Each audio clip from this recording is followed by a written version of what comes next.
Bom dia, galerinha! Tudo bom com vocês? Gente, sextou, né? Hoje é sexta-feira e nosso último dia de aula desta semana, né? Que bom, mais um dia que o Senhor ele nos deu.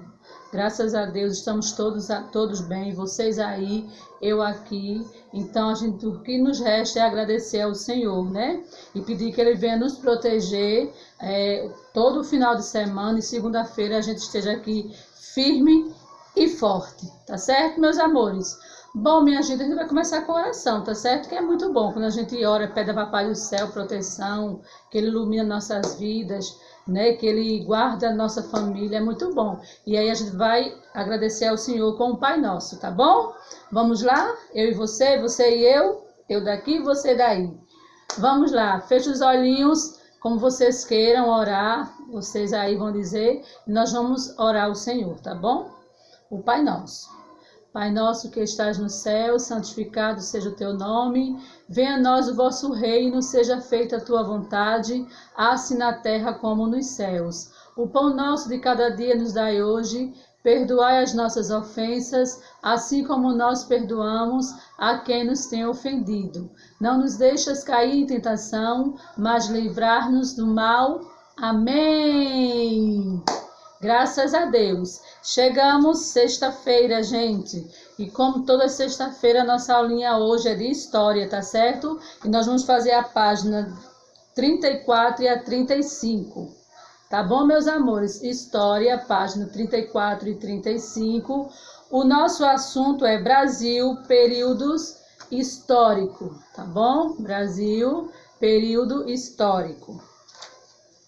Nós vamos também ter ética, certo?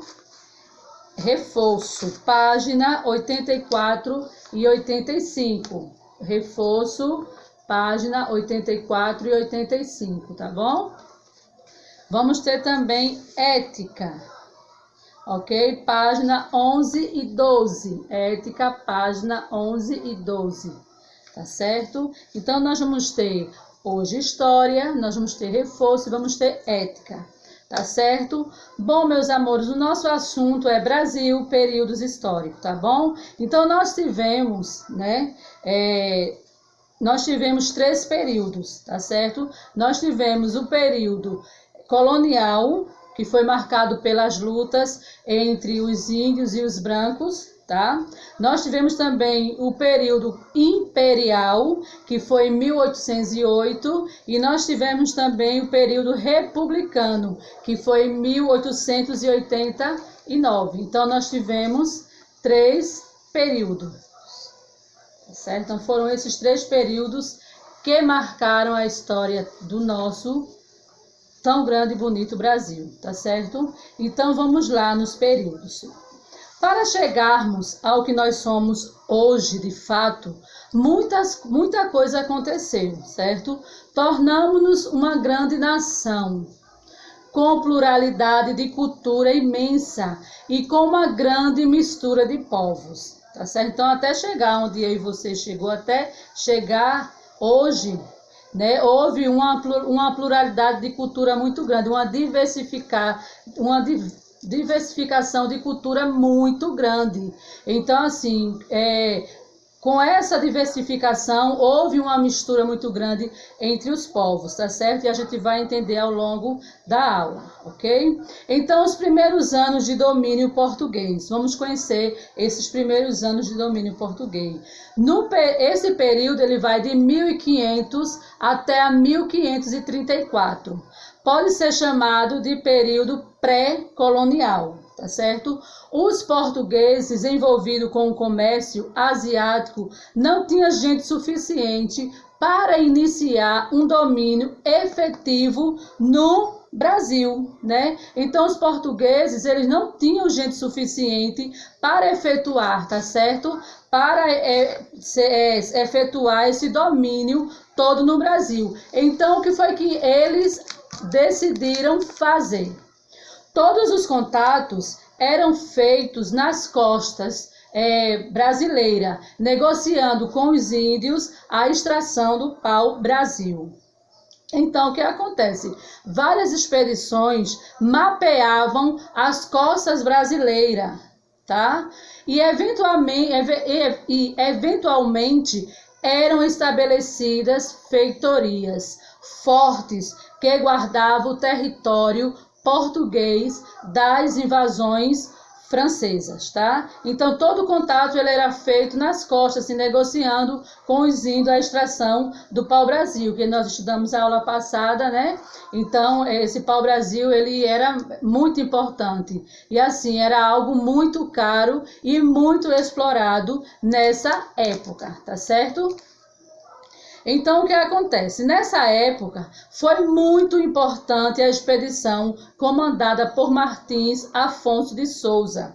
Tá certo que em 1532, o que aconteceu? Ele fundou a primeira vila brasileira, a São Vicente, tá certo? E logo depois ele fundou a Vila Santo André, que atualmente fica no estado de São Paulo, ok? Esse português, Martim Afonso de Souza, o que foi que ele fez? Ele trouxe para o Brasil as primeiras mudas de cana-de-açúcar, certo? E o seu cultivo desenvolveu-se em toda a faixa litoral. Então, a gente vê aí o que esse português, né, Martins Afonso de Souza, o que foi que ele faz? Ele funda as primeiras vilas, né, no Brasil, a primeira São Vicente, depois a Vila Santo André, que hoje é localizada no estado de São Paulo, e ele traz também de Portugal as primeiras mudas de cana-de-açúcar, tá certo?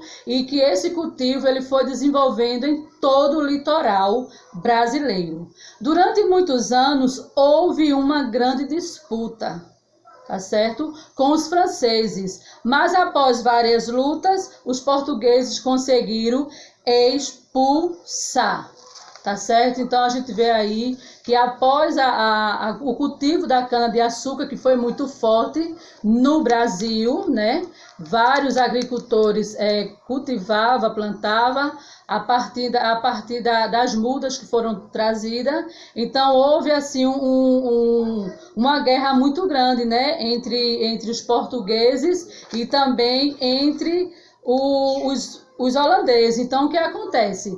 Eles começaram agora a lutar por conta da cana-de-açúcar, que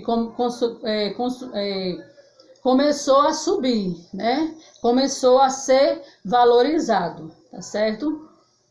Então, gente, a gente vai ver agora o período colonial, tá certo? Esse longo período, ele é caracterizado pelas lutas entre brancos e índios, tá certo? O período colonial, a gente vai ver muito que ele é caracterizado, assim, pelas grandes lutas, tá? Entre os brancos e entre os índios. E pelo processo da escravização, tá certo? Dos africanos que foram trazidos da lavoura, tá certo? Eles trazidos para a lavoura da cana-de-açúcar. Então, houve essa guerra muito grande entre os brancos e os índios. E os africanos que foram trazidos, né, da África para a lavoura da cana-de-açúcar, tá? A valorização da produção açucareira, o que acontecia? Aumentava a procura por escravos. Então, quanto mais era se valorizado a produção de cana-de-açúcar, mais aumentava a procura por escravos. Pois, por volta do século XVI, tá, o açúcar era considerado artigo de luxo. Tá? Porque na Europa ele era vendido por grama, tá? Nas farmácias, botica. Então, assim, por volta do século XVI, o açúcar ele era artigo de ouro, era ouro, tá? Era como se fosse ouro, tá certo? E ele não era vendido por sacas, né? Por toneladas de açúcar. Ele era tão caro, sabe? Ele era tão valorizado que ele era vendido por grama, tá? A cultura da cana-de-açúcar foi responsável pelo povoamento no litoral brasileiro e pela fixação dos colonos na terra. Então, a partir da cana-de-açúcar, o que aconteceu? o litoral brasileiro ele começou a povoar, tá certo? Então, a partir da cultura da cana-de-açúcar, houve um aumento de pessoas. Então, o litoral brasileiro, ele começou a ser povoado. E também houve uma fixação dos colonos na terra nesse período, tá? Então, no período colonial, muitas cidades foram fundadas e crescendo. Então, assim, houve um crescimento muito grande das cidades, tá certo? Nesse período colonial, tá bom? Então, o que acontece? Posteriormente, graças à compra e à venda da produção local, o que aconteceu desses recursos, os principais foram a cana-de-açúcar, a criação de gado, o ouro e o café. Tá certo? Então, dos recursos principais, quais foram os principais? Foram o cultivo da cana-de-açúcar, a criação de gado, o ouro e o café. Tá? Então, no período colonial, ele foi o mais extenso da nossa história, ou seja, no período colonial ele foi um do período maior, né, de nossa história, e foi nele que muitas revoltas aconteceram pela insatisfação, certo?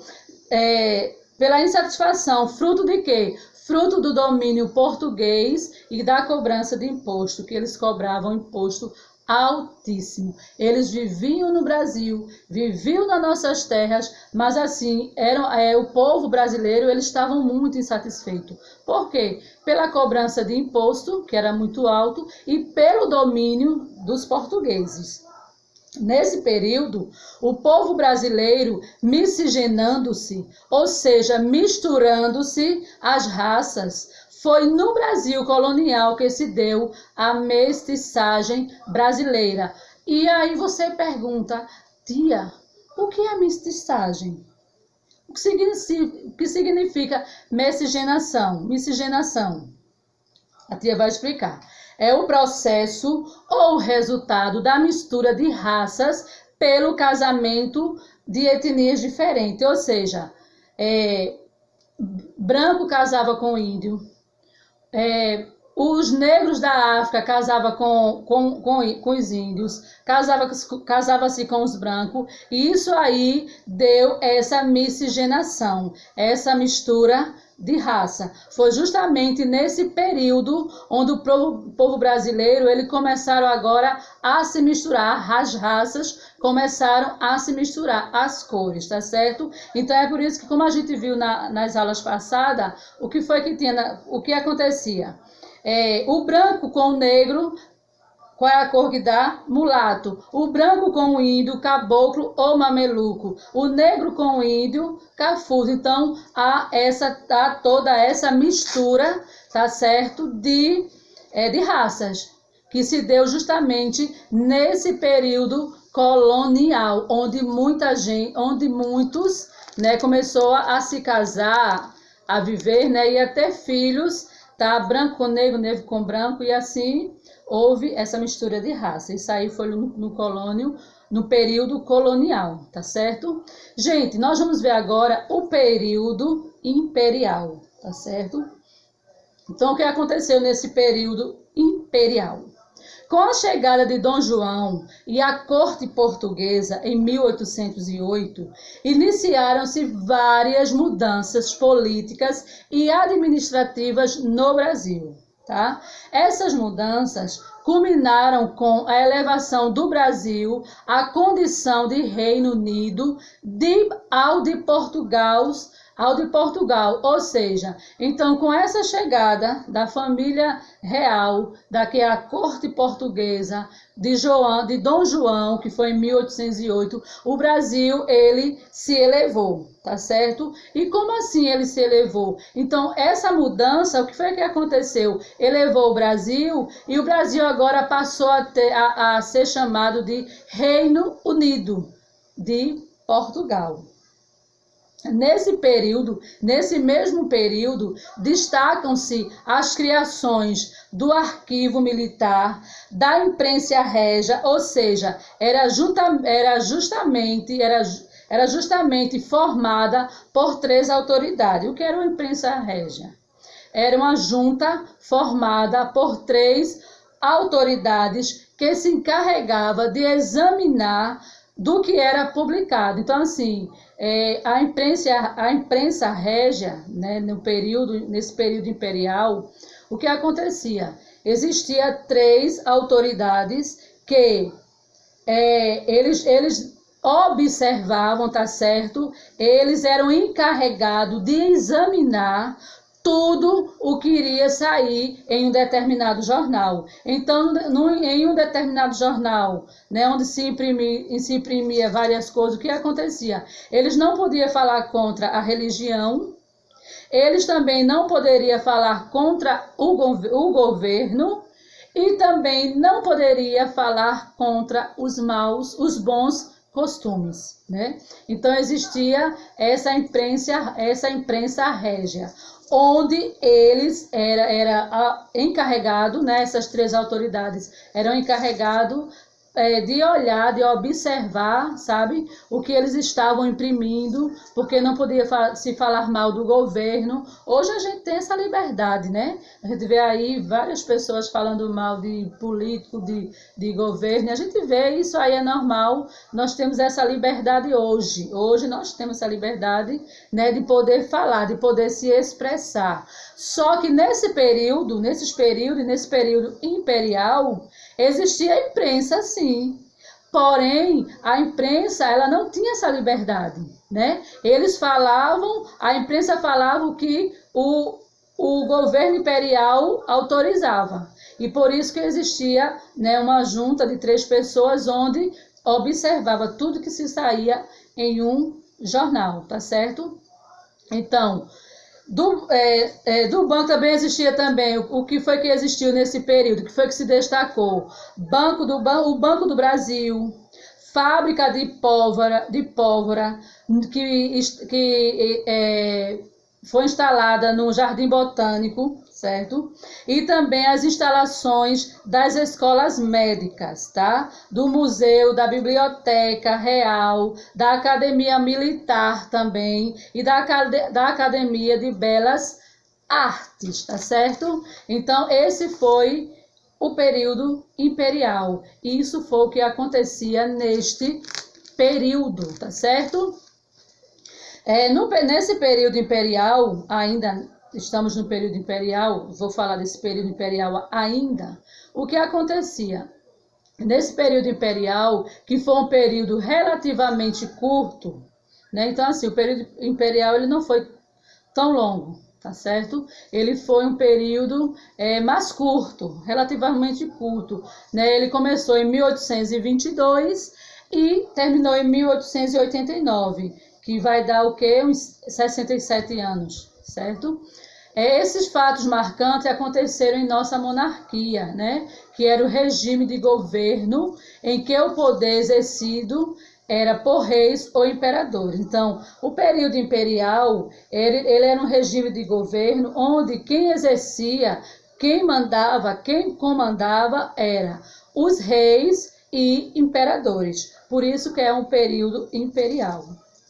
Então, a independência do Brasil, a Lei Áurea, né, que livrou os escravos do cativeiro em 13 de maio de 1888, tudo isso aí aconteceu nesse período. Após a independência, foram criados as províncias, ou seja, divisões de terra que eram colocadas sob a autoridade de um delegado do poder central. Então, até o delegado ele tinha que ser colocado pelo próprio governo, pelo próprio imperador, pelo próprio rei, tá certo? Então, a monarca exercia o poder central com o título de imperador constitucional e defensor perpétuo do Brasil, tá certo? Então, isso foi o que marcou o período imperial, tá certo? Um período relativamente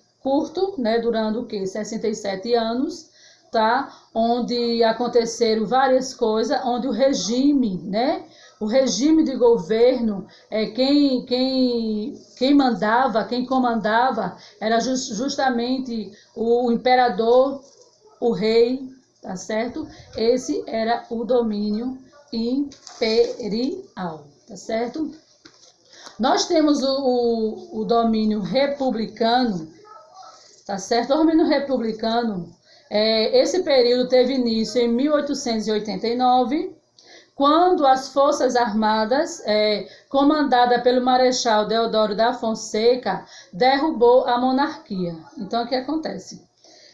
Quando o período republicano ele chega no Brasil, né, comandada pelas Forças Armadas, pelo então Marechal Deodoro da Fonseca chega, o que é que ele faz? Ele derruba agora o período imperial, tá? Ele derruba agora a monarquia. O imperador do Brasil, Dom Pedro II, o que é que ele faz? Ele pega toda a sua família real e são obrigados, tá, a deixar o Brasil. Então, nesse período republicano, né, onde o livro está falando só um pouquinho, mas lá na frente a gente vai ver mais alguma coisa, mas aqui no período republicano, o que foi que marcou nesse período? Cada período houve uma característica. Então, no período republicano, o que foi que marcou? Esse período ele teve início em 1889, tá certo? Que foi quando as Forças Armadas, comandada pelo então comandante Marechal Deodoro da Fonseca, ele chega e quando ele chega, ele derruba o imperador. Então, ele derrubando o imperador, o que é que acontece? O imperador, que na época era Dom Pedro II, eles são forçados a pegar toda a sua família e ir embora para Portugal.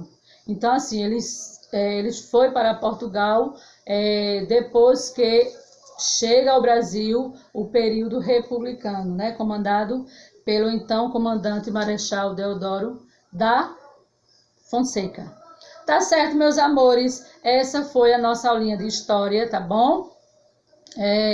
A gente vai agora ver as atividades, né, de história, que está na página 34 e a página 35, ok? Nós vamos ver como é que nós vamos fazer e vamos lá para o primeiro quesito, como é que nós vamos fazer, né? Então, primeiro quesito. Observe os fatos que marcaram os períodos históricos do Brasil abaixo. Numere as alternativas. Aí eu tenho número 1, período colonial, 2, período imperial, 3, período republicano. Então, vocês vão marcar, vocês vão enumerar, tá certo? Esses períodos de acordo com as alternativas abaixo, tá? Segundo quesito, sublinhe as alternativas corretas. No período colonial, foi assinada a Lei Áurea. Nesse período foi assinada a Lei Áurea. No período imperial, aconteceu a independência do Brasil. A família real foi obrigada a deixar o Brasil no período imperial. A monarquia foi derrubada no período republicano. Aí você vai sublinhar as frases corretas. Página 35. Pesquise e indique a época do surgimento da sua cidade, marcando um X nos quadros abaixo. Então, aqui eu tenho Brasil Colônia, Brasil Império e Brasil República. Então, você vai indicar a época do surgimento de sua cidade, tá certo? Quarto quesito, escreva quem governa na monarquia. Quem é que governa a monarquia? Na república, né? Período republicano é o período que nós estamos, né? Quem é que governa na república? Quem é o nosso governador? Nosso governador geral, né? Não estou falando do governador do estado, não. Estou falando do nosso governador, o governador do Brasil. Quem governa o Brasil? Quinto quesito, escreva abaixo o acontecimento principal de cada período. Período colonial, o que aconteceu? Período imperial, período republicano. Então, vocês vão dizer o que aconteceu em cada período, certo? Vamos para reforço, tá bom?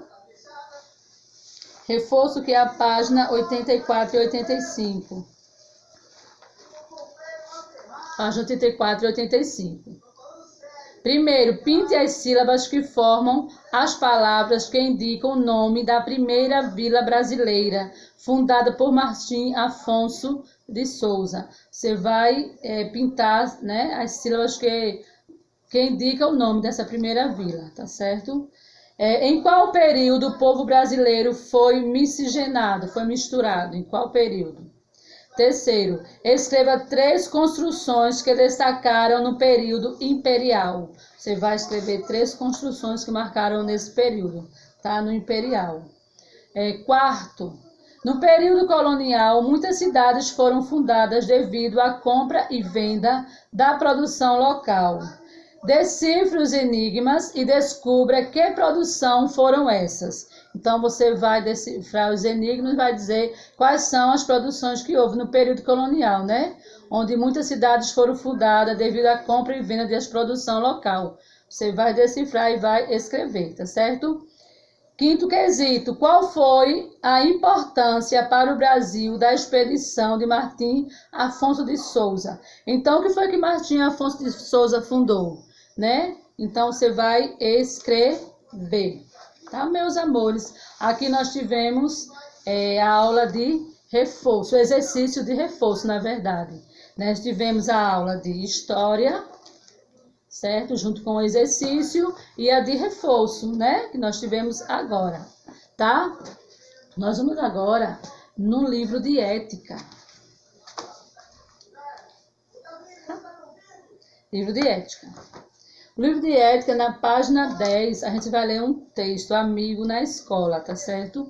E aí eu quero que vocês leiam comigo, tá bom? Vamos lá? Podemos? Vamos lá. Amigos na escola. Quando vamos à escola pela primeira vez, geralmente ficamos assustados. Mas, com o passar dos dias, esse sentimento vai embora. E logo começamos a sorrir e descobrir crianças como nós. E vamos aprendendo como nos comportar diante dos outros. Com os nossos amigos, aprendemos a repartir, a cooperar, a ser leal e solidário, né? Então, geralmente nos primeiros dias de escola, né? Principalmente se a gente vai, quando a gente chega na escola, que é o nosso primeiro dia, que a gente não conhece ainda, então o que acontece? A gente fica assim, meio tímido mesmo, mas depois a gente vai, né, se ajuntando com os nossos amigos, vamos vendo como é que eles se comportam, a gente vai ajudando um ao outro, até tudo ficar muito bem, tá certo? Então, depois, mais crescidos, temos certeza de ter feito muitos amigos na sala de aula.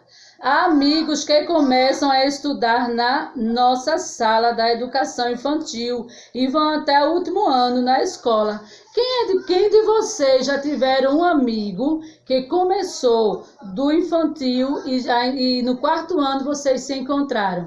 Eu acredito que muitos de vocês têm. Quem tiver, posta aí no grupo. Olha, tia, eu estudei com fulano, com meu amigo tal, e até hoje eu estou estudando com ele, tá certo? Porque existe sempre isso. E isso é muito bom, porque fortalece muito a amizade, tá certo? Então, muitos, eu tenho certeza que fizeram muitos amigos, né, a partir desses anos, né, que estudam juntos.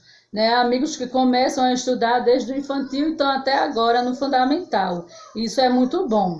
Mas não só os alunos de nossa idade fazem amizades duradouras conosco. Existem os profissionais da escola e os educadores que sabemos que podemos ser grandes amigos. Então, na escola a gente não só faz amigo com os nossos amigos, né, os alunos. Então, a gente faz amigo com os professores, a gente faz amizade com os professores, a gente faz amizade com com a diretoria da escola. Então a gente faz amizade muitas vezes quando tem porteiro, com o zelador, com a pessoa que fica na cantina. Então assim, a escola é o lugar realmente de fazer bons amigos, né? E a gente consegue sim fazer, né? Amizades duradouras, certo?